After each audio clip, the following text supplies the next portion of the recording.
Hello and welcome to Crypto Firas. Today we're gonna be discussing Bitcoin and only Bitcoin.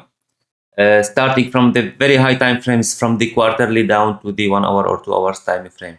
First of all, let me thank our partner Delta Exchange. Please show some support, and in the first comment you can find the registration link. For them you can use my link to get some extra like fees discount or something. Let's get into the charts. So this is Bitcoin. I prefer to start from the very high time frames like quarterly level. For quarterly, we can say that we have been trading inside 2021 quarter one candle all the time. Currently, we have a big risk of losing this, losing this.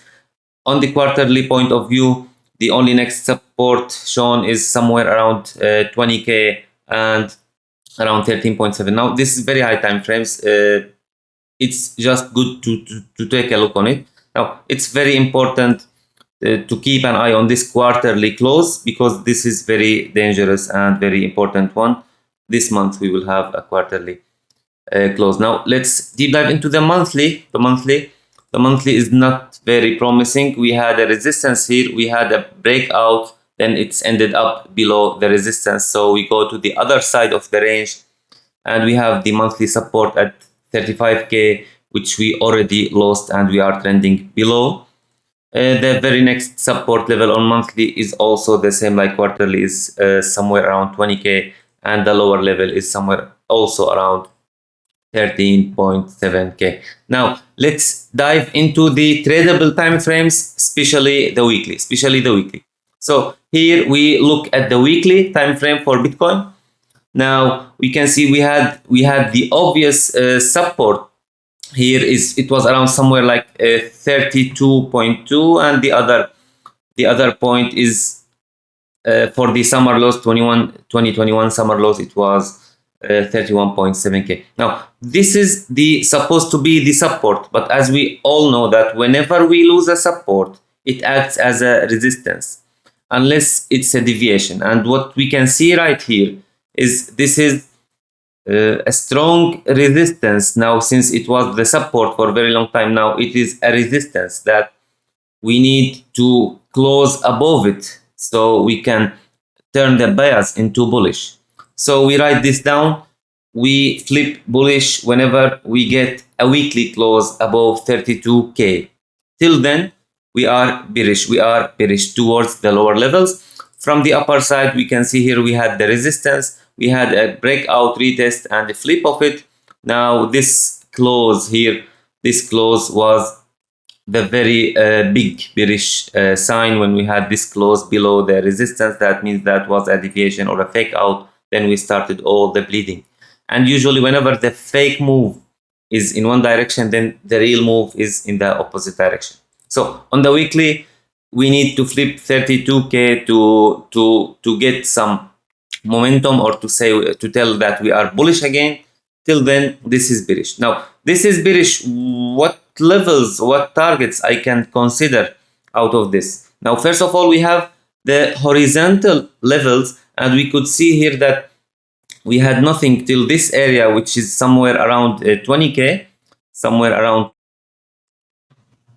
So we have this area somewhere around 19, 20k, which is also a confluence with the previous all-time high. We can see with the previous all-time. So this is the horizontal level on weekly, which is the natural result of such breakdown. Also, we keep in mind that we have the very important MA200 on the weekly, MA200.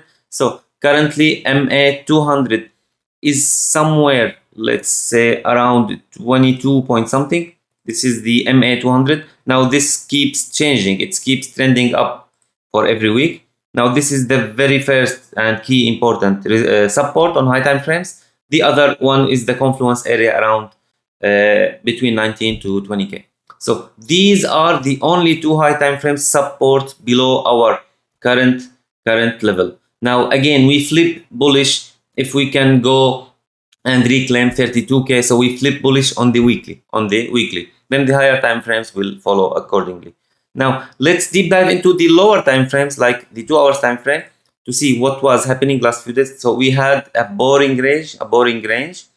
Now for every range we have always the resistance of the range. We had the resistance of this range, and we can see also we have the support of the range. We have the support. So this was our range for a while.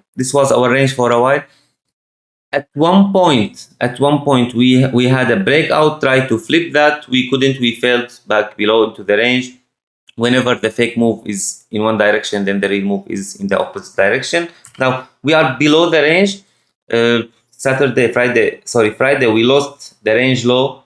We closed below, bearish retest, and we got the normal continuation. Now we look to the next support level, which is naturally this close, which is this close around this level, which is the range low, and we can see that today we touched this level and we are bouncing. So this is a new range for us. The support is 27.1k. The resistance, and the important resistance, is somewhere around 28.5, 28.7, and the higher resistance is somewhere around 31, 32. We keep in mind that the most important level for us is on the weekly is to reclaim this area, which is somewhere around 32k. Reclaiming this will turn us into mid-term bullish. Till then, the high time frames is bearish towards these two high time frames support areas or support levels. On the lower time frames, currently we are bouncing off the support. Okay, that is very nice. What is the next level to watch will be the resistance. Maybe these lows will be these lows, and this horizontal area around 28.8k. That's it for Bitcoin. Now I need you to make sure that you preserve your capital in such high risk periods. I mean, I see people are losing intense money, and we are still in the maybe in the first third of the bear market, okay, or maybe in the middle of it. So there is still long way to to go. Please preserve your capital, protect your capital, whatever left on it, and don't jump too early into altcoins investment unless you know what you are doing. That's it for today. Thank you and have a nice weekend.